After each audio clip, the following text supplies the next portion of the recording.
Em Braga, a Utopia tomou conta da cidade. Até dia 12 decorre o Festival da Utopia, que junta escritores e pensadores. No ensaio geral, olhamos o programa para que possa fazer as suas escolhas. Temos também uma entrevista com o escritor brasileiro Rafael Galo. O Prémio Saramago fala sobre o livro Rebentar.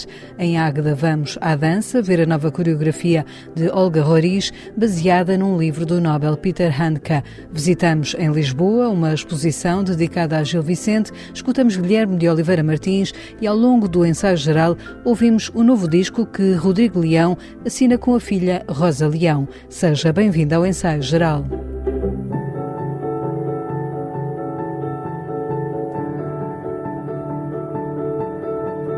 É ao som de Piano para Piano, novo disco de Rodrigo e Rosa Leão, que abrimos o novo livro de Rafael Galo. Depois de Dor Fantasma, com que venceu o Prémio Literário José Saramago, o escritor brasileiro apresenta agora Rebentar, que na realidade é um livro anterior a Dor Fantasma e que o autor tinha lançado em 2015, mas que não tinha sido publicado em Portugal. Rebentar é uma obra em que Rafael Galo conta a história de Ângela e do filho que desapareceu. Essa história da Ângela, que é a mãe de um filho desaparecido. O Felipe tinha 5 anos, quando ela o deixou sozinho pela primeira vez, e aquela situação, de deixar uma criança ali poucos minutos sem supervisão, e ela desapareceu, nunca mais se soube o que aconteceu com ela. Mas a história, na verdade, começa depois de 30 anos desse desaparecimento, de um movimento de luto, de tentativa de reencontro do filho, em especial por parte da Ângela, que é a mãe, por parte dos dois, Otávio e Ângela, os pais, mas em especial da Ângela, mas que passado esse tempo ela decide ou ela percebe que é melhor para ela encerrar esse período de luto, e de esperança, para acatar que realmente esse filho está perdido e se dar o direito de recomeçar a própria vida, que também ficou obviamente muito prejudicada, tragada por essa perda. Esta mãe vive o sofrimento de ter perdido um filho de 5 anos, mas atravessa um dilema. A Rafael Galo perguntamos se sua personagem, Ângela, enfrenta o direito ao esquecimento daquilo que lhe provocou dor. Olha, essa é uma boa expressão, uma ótima expressão, um bom jeito de colocar, porque eu acho que talvez não exatamente o direito ao esquecimento, mas o direito a delimitar a divisão entre o que é memória, o que é esquecimento e o que é uma expectativa, não é? Quer dizer, esse filho, esse Felipe que ainda poderia estar por vir, poderia estar por ser recuperado, mas que nunca existiu e que provavelmente nunca existirá, para retomar e recuperar aquele Felipe que foi o Felipe que existiu, que foi o Felipe que ela teve por 5 anos. Rafael Galo dedica este livro às mães que tanto o ensinaram. Para escrever este romance, dar-lhe veracidade, o autor contou com a ajuda do testemunho de muitas mães de filhos desaparecidos. Quando eu tive a ideia de contar a história da mãe de um filho desaparecido, eu pensei, eu nunca vivi isso, eu sequer filhos tenho, eu não conheço ninguém que passou por essa experiência, não havia ninguém próximo, então eu sabia que eu teria que aprender muitas coisas, muitos detalhes, porque, em especial nos romances, eu acho, a gente tem que entrar muito no universo da personagem, nos detalhes desse universo. Então, por mais que todo mundo tenha, no seu imaginário, algumas, imagens do que seria ter um filho desaparecido, a verdade é que as pequenas sutilezas daquilo, em geral, a gente não pensa. A gente pensa que a mãe sofre, que ela vai na televisão, que procura pelo filho, que sai às ruas, talvez chamando pelo filho, gritando o nome. Mas, por exemplo, no primeiro dia, depois que ele desapareceu, essa mãe vai para casa e dorme à noite, ou não, ela passa a noite inteira ainda procurando. Em que momento ela dorme pela primeira vez, por exemplo, ou outras particularidades que eu precisava muito aprender, e eu tive essa sorte de ter essa generosidade mesmo de algumas mães, em especial uma delas teve uma filha desaparecida e me contou muito da vida dela, me contou basicamente tudo assim que acontece, que eu acho que é a matéria-prima também do livro, justamente esses detalhes que são fundamentais para a construção dessa história, ainda que ficcional. Um filho desaparecido é um filho que morre todos os dias, escreve Rafael Galo no livro. Uma frase-chave sobre esta história, onde o desaparecimento não é visto como uma morte. Acho que essa sua pergunta, sobre o direito ao esquecimento também é muito importante, Maria, porque essa tensão mesmo, que eu acho que implica o desaparecimento, não é? se há uma morte, e eu nunca vou julgar se é melhor ter um filho morto ou desaparecido, mas eu acho que se há uma morte, ela ao menos traça uma linha, uma delimitação do quanto foi vivido, do quanto não será vivido e do quanto não é mais possível criar memórias novas. E eu acho que no caso do desaparecimento, essa fronteira fica sempre borrada, não é? Porque nunca chega o momento em que essas mães podem realmente delimitar que não, quer dizer, você tem tudo que pertence à ausência, todo o pior lado da ausência, mas você não tem aquilo que a ausência definitiva ou definida da morte pode ao menos proporcionar, que é dar um certo descanso, digamos, ou esse direito a parar de acreditar na existência da pessoa. Tal como em Dor Fantasma, em que Rafael conta a vida trágica de um pianista que sofre um acidente, em Rebentar, a dimensão da dor está também presente. O autor explicou ao Ensaio Geral que os livros estão relacionados. Esses dois livros, na minha concepção, eles formam uma espécie de díptico mesmo, não é? Eles têm esse traço comum de lidar com a perda, que é uma perda que talvez não seria uma perda do eu, da própria identidade como um todo, mas daquele ponto fundamental dessa identidade, então que essa identidade também desmonta, Tanto o Rômulo no Dor Fantasma, quanto a Ângela no Rebentar, perdem uma parte de si ou da própria vida, mas é justamente aquela parte que demole todo o resto de quem elas são, elas não conseguem continuar a serem quem elas são. Embora no caso do Rebentar, essa procura, essa história de uma restauração disso, então já é uma história um pouco mais iluminada, eu acho, do que a do Dor Fantasma. Essas histórias de perda e muito emocionais, elas me instigam a escrever, que justamente porque são momentos em que você realmente vai mais na essência ou mais no âmago daquilo que a pessoa é. Rebentar é o mais recente livro de Rafael Galo a chegar às livrarias portuguesas com a chancela da Porto Editora.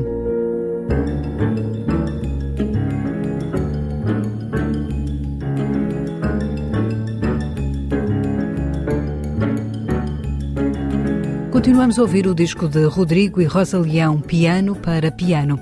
Em Braga começou ontem o Festival da Utopia. Até ao próximo dia 12 de novembro vão passar pela cidade destacados nomes da literatura e do pensamento nacional e internacional. Serão 11 dias, com mais de 90 horas de programação e a participação de mais de uma centena de convidados, entre eles a escritora russa Ludmila Ulitskaya ou a portuguesa Dulce Maria Cardoso. Passam também por Braga Miguel Esteves Cardoso ou o humorista Bruno Nogueira, diz Paulo Ferreira, da organização. Numa altura em que é preciso tanta racionalidade e tanto realismo no mundo em que vivemos, é importante também olharmos um bocadinho para a ideia da utopia, para o não lugar, para o lugar da perfeição, e nada melhor que o fazer através de um festival literário que tenta juntar à mesa diferentes vozes, diferentes correntes artísticas, tendo sempre o livro no centro, o livro que vai dialogar com outras expressões artísticas, com o teatro, com o cinema, com a música, contando com isso com um conjunto de protagonistas de primeiro nível. Teremos Ludmila Ulitskaya, eterna candidata ao Nobel, o grande filósofo Gil Lipovetsky, mas também a nível nacional, Miguel Esteves Cardoso, Dulce Maria Cardoso, Lídia Jorge, um conjunto de autores que nos dá muita garantia de que vai ser um espaço onde o livro vai fervilhar, mas sempre em diálogo com diferentes expressões artísticas e com diferentes ramos do conhecimento e do saber. Daí a nossa preocupação em abordar a questão do humor, onde falará Bruno Nogueira, falar da ligação com a música, onde vai estar quer o Fernando Ribeiro, vocalista dos Municipal e escritor, quer a Rita Redes Cruz, compositora, mas também escritora, e vai ser um espaço de programação intenso de 11 dias. A maioria das sessões decorre no Espaço Vita, em Braga, mas há também outras em bibliotecas, museus, capelas e até em empresas, destaca Paulo Ferreira. Nas bibliotecas, nas empresas, e esse é um programa que achamos muito interessante. Tínhamos conhecimento pela primeira vez num festival literário, estará presente em empresas, nomeadamente na F3M, promovendo ali um conjunto de encontros entre escritores e os colaboradores dessas empresas. Também um ciclo mais ligado à política, com a Assembleia da República, onde Augusto Santos Silva estará a dialogar com o Ricardo Rio, Presidente da Câmara Municipal, onde os grupos parlamentares marcarão presença e onde vamos falar sobre esta ideia de será que a democracia é uma utopia ou não? e com esse ponto de partida vamos então ter um ciclo de ordem mais política. Mas também na área da economia, o Investidor Inteligente, um podcast em direto, onde vamos falar um pouco das questões da literacia financeira. Por isso, há motivos para toda a gente estar presente, dos mais pequenos aos mais graúdos.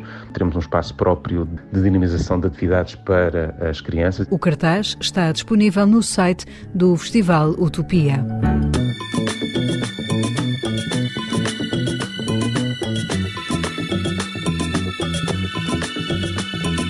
Dentro de uma semana, a 10 de novembro, estreia no Centro de Artes de Águeda a mais recente coreografia de Olga Roriz. A Hora em que não sabíamos nada uns dos outros é um espetáculo de dança que tem por base a literatura do Prémio Nobel austríaco Peter Handke. É uma peça originalmente composta por 450 personagens que caminham numa praça. Olga Roriz pegou na ideia e trabalhou-a com a comunidade local. A entrevista ao Ensaio Geral explica o que a fascinou nesta obra. Eu queria muito trabalhar com a comunidade em cada um dos sítios onde iria apresentar o trabalho. Mas para isso é preciso ter uma ideia, uma peça, um tema. E já tinha visto há muitos anos atrás, em 2000, 2004, no Festival de Teatro em Lisboa, Festival Internacional de Teatro. Recordo de ter ficado muito interessada na peça, ter achado incrível tantos personagens e não haver texto nenhum, fazer o público viajar, criar sobre aquela peça. E pronto, e foi assim que ela foi escolhida. Como digo, é uma peça que o Peter Handke descreveu numa esplanada, numa cidade italiana, a olhar a praça e a escrever aquilo que estava a passar à frente dele. Ao trabalhar a obra de Peter Handke, Olga Roriz conferiu-lhe modernidade, trouxe-a para as ruas de hoje em dia. O conteúdo do texto é bastante complexo no nível de encenação, porque realmente há muita gente por minuto, às vezes em cada minuto estão a passar 5, 6, 7 personagens, mais grupos, mas pronto, é realmente muito caótico. A peça tem 450 personagens, eu tenho na minha versão quase 500, não sei como é que consegui fazer mais, mas consegui de alguma forma, talvez por desmultiplicação de alguns personagens. Tem 300 e tal figurinos, adereços que nunca mais acaba. É realmente um trabalho de bastidor muito grande, onde o público não se dá conta de maneira nenhuma. É impossível dar-se conta da parafernália do que é que acontece atrás daquele palco. A coreografia transforma-se a cada cidade onde é representada devido ao trabalho com a comunidade, indica Olga Roriz. O espetáculo é muito rigoroso. Tem todas as cenas muito bem marcadas, entradas, saídas, é super rigoroso. Não modifica de sítio para sítio. Agora, a fauna acaba por modificar, não é? Porque, inclusive, às vezes tenho cidades em que a comunidade é muito mais jovem, ou que a comunidade está assim numa zona entre os 30 e os 40, a maior parte, ou que a comunidade tem muito mais idade, entre os 40, 50, 70, 80 mesmo. Isso tem um peso muito grande para o espectador. Ou então que é uma coisa diversificada, como foi agora em Ovar, uma das melhores comunidades, tenho a dizer mesmo, daquelas que eu já fiz 5, e porque era eventualmente também muito diversificada e muito concentrada, porque é preciso realmente ter uma grande concentração, porque há muitas mudanças. Mas realmente a percepção do espetáculo modifica-se de comunidade para comunidade. Escrita há 35 anos, a peça de Peter Handke parece ter ganho nova relevância depois de termos passado por isolamentos e confinamentos que nos subtraíram o contacto com os outros. Olga Roriz explica que pontos encontra com a obra do Nobel com os dias de hoje. Eu acho que estamos muito mais distanciados e obviamente que as pessoas que já têm esse título, mas é um título que ele pôs na peça em 94. Não havia pandemias, quer dizer, começava a haver uns telemóveis, mas mesmo assim ele achava que, sobretudo nas cidades, nos grandes centros urbanos, nós passamos obviamente uns pelos outros e não sabemos nada uns dos outros. Hoje em dia é mesmo até do vizinho que não se sabe. Às vezes há uma procura individual de cada um de alguma aproximação, mas penso que é esse sublinhar de um certo autismo que nós temos, que sobressai na peça neste momento. A companhia Olga Roriz apresenta A Hora em que não sabíamos nada uns dos outros, na próxima sexta-feira, às 21h30, no auditório do Centro de Artes de Águeda.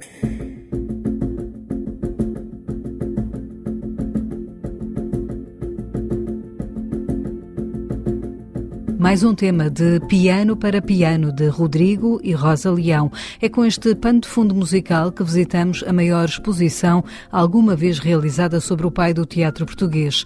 Gil Vicente, Portugal e Espanha nos primórdios do teatro europeu é uma mostra que pode visitar no Museu Nacional do Teatro e da Dança em Lisboa e que reúne espólio de diversas companhias que levaram à cena os textos dramatúrgicos de Gil Vicente.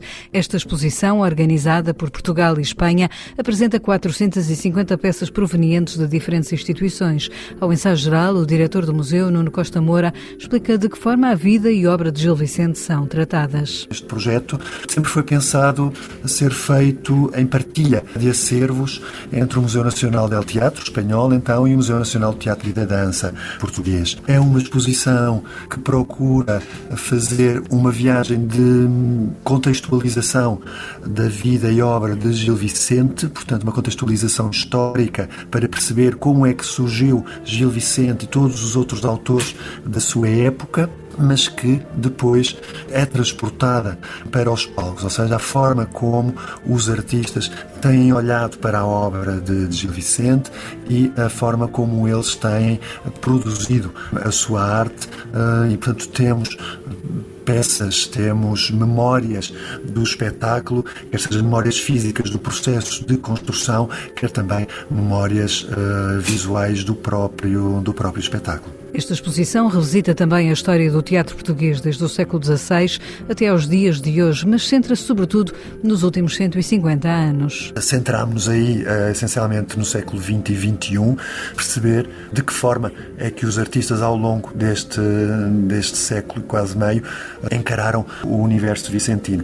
Para esta exposição contamos com a colaboração de várias instituições culturais e artísticas do nosso panorama, nomeadamente contribuições únicas. Vamos ter peças que raramente são vistas em público, do Palácio Nacional de Mafra, do Museu Nacional do Frei Manuel do Cenáculo, do Museu Nacional de Arqueologia, do Museu Nacional do Azulejo, da Música, outras instituições museológicas e muitas companhias de teatro que disponibilizaram os seus acervos para que eles pudessem constar nesta associação. E uma das companhias que muito representou Gil Vicente foi o Teatro da Cornucópia, cujo espólio é mostrado nesta exposição a par com outros tesouros. Temos alguns tesouros do século XVI, efetivamente.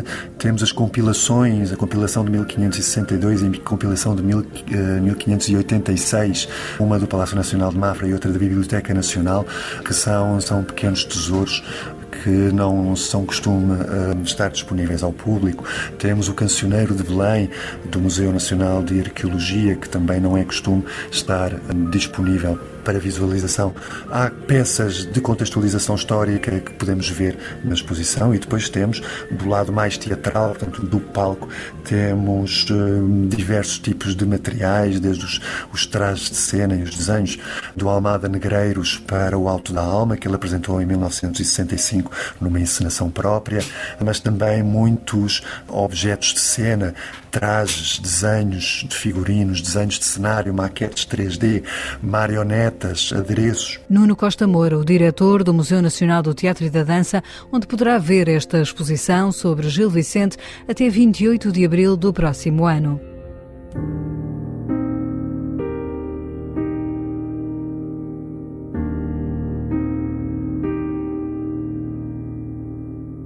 No ensaio geral, escutamos agora os apontamentos que Guilherme de Oliveira Martins, nosso colaborador do Centro Nacional de Cultura, deixa, entre outras coisas, sobre a exposição de Gil Vicente. Gil Vicente, Portugal e Espanha nos primórdios do teatro europeu, está no Museu Nacional de Teatro e Dança e é a maior exposição até hoje realizada em torno da obra de alguém que, com justiça, consideramos como um autor fundamental na dramaturgia portuguesa.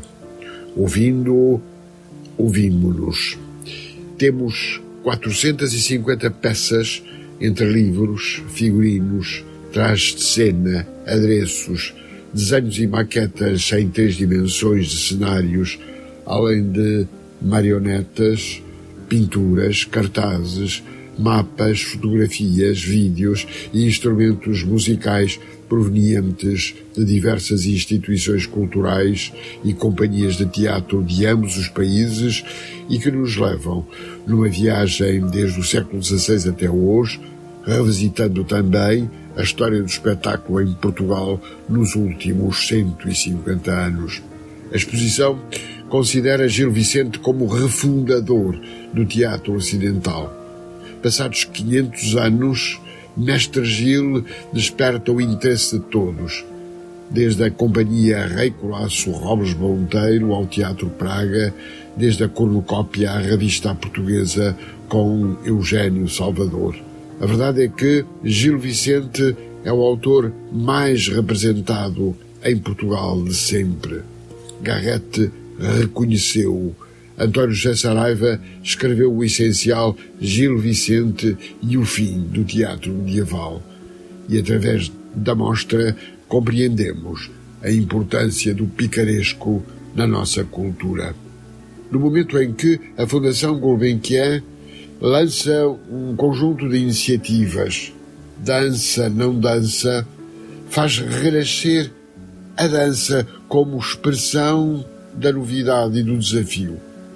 E Olga Roriz traz-nos o dramaturgo austríaco Peter Handke, com tradução de João Barrento em A Hora em que não sabíamos nada uns dos outros. E 31 anos depois da criação desta peça, a partir de uma experiência nas imediações de Trieste, com o autor sentado no terraço de um café a ver a vida passar, Olga Roriz diz-nos: parece-nos que este título nos quer dizer agora muito mais, que o que sabemos uns dos outros e de nós mesmos é um poço cada vez mais escuro e que é urgente abrir canais à transformação, à criação da utopia.